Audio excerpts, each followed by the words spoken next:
treat each other, the effort they give on a day-to-day basis. And so he just ended up winning some games coming down the stretch, and I know when you're building a program, the first year is tough. The second year is tough as well. So I would imagine we got to continue to build a foundation this year. We'd love to see progress. We'd love to see us move the program forward. And with the players we got returning and the recruiting class that we were able to put together, I would hope that we can make that progress that we want to make. Just spoke of Quinten and his experience playing in the international competition. What about his development this year, and how big was that for him to get in that level of competition in his growth? Well, he played. We threw him right into the fire last year. I know he didn't play a ton of minutes at Mississippi State, but for us, he started a lot of games. Even when he came off the bench, he was getting 26 minutes a game. So, he really had a great year for us. And I think having a summer playing international basketball against professional players, that's a confidence booster. You just play against guys that's in the NBA, and you just come back feeling a little bit more confident. So he's had a great summer and a great fall, and I expect him to have a really good season. You see a representation of that growth in recruiting? Because you mentioned your experience was in the Southeast, but I'm sure the landscape has changed over the years with the portal and the international aspect. Is he just an example of looking out beyond just maybe your state or your region to find talent? I think the biggest example when you talk about being able to recruit nationally is we said Boston College. He's from Europe, so he hear Boston. You can mention another name of a school, maybe it is from some other small town, and he wouldn't recognize what that is, but when he hear Boston, he know what Boston is, even though he's from the Netherlands. So I think having that type of city definitely attracts guys from all over the world. Yeah. Coach, how do you think the NIL has changed the landscape of college basketball? We had Commissioner Phillips, he stated previously during college football kickoff and now today, as far as putting some type of stipulations or regulations on how much a player can make potentially, or just having some type of foundation bylaws. What's your opinion on NIL and how has it helped and hurt college basketball? Yeah, it's changed it. It's changed it, but obviously the players do a lot. And so for them to be able to, get paid some money, for their name and their image, especially guys who are, really playing and producing and doing good things, and, possibility to have jersey sales, and, being a part of a commercial, to get money, that's a good thing, because there's money being made in college athletics. I think there needs to be some kind of control because, most years you've been on an even playing field, I'm at this school, he's at this school, he's at that school. It's been a pretty even playing field, but now it's becoming to be a little bit skewed.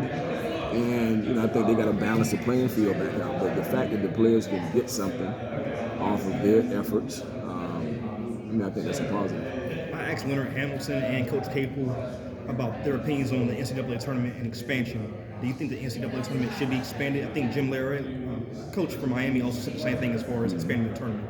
Do you think it should be expanded? We went from the field of 64 to the field of 68. I think if we can get a few more teams in, that's a positive. Everything is kind of judged on whether you made the NCAA tournament or not. So you can have a coach do a great job and not make the NCAA tournament, and they're getting judged on whether they made the NCAA tournament or not. So if everything's going to be hinging on postseason play, I think it could be a smart thing, a healthy thing for the profession that it is expanded. But if you expand it too big, it's going to be watered down. Like March Madness is a mystique thing now. It's a very exciting time, and everybody trying to punch their ticket. So it's worked pretty good in my 24 years in the business. I've been fortunate to get in a lot of times at different schools, but it's been a magical experience. So I don't want to water it down by saying let's get 100 teams in, but I think expanding maybe 8 to 10 more teams, 8 to 12 more teams could be a good thing. Thanks, Coach. Appreciate Do you feel like a regular season champion should get automatic bid in some conferences? I think the regular season champion, he done a lot over the season, over the body of work for the whole season. Now, I've done a lot of years at the mid-major level where you have to win your conference championship to get to the tournament, and that's pretty sad. If you're 25-9 and you won the regular season championship and you can't get in because you lose that last game, that's a pretty sad feeling. What about Makai just having a 24-year-old and dealing with an older roster, and what about having a guy like him and just the development of the team overall?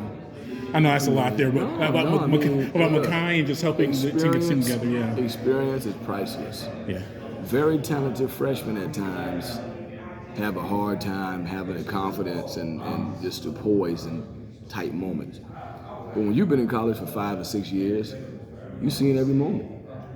You know, you've been down 15 before, you've been up 20 before and had to hold a lead.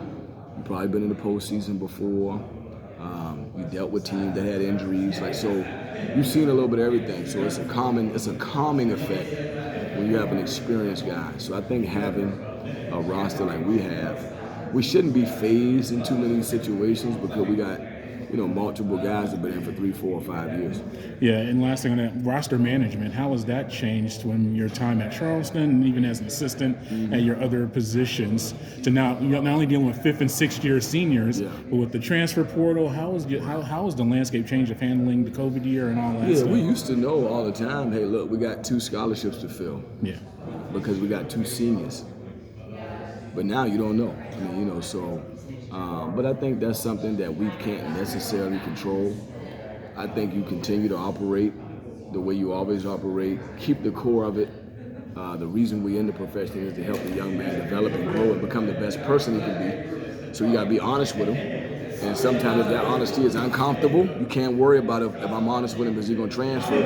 You gotta help him while you got him. And then you hope that he accepts and loves the fact that you're being truthful with him, you're coaching him hard, you're loving on him. And so, I think in terms of the transfer portal, you got to adjust and adapt. They give you an opportunity to get guys who can play right away.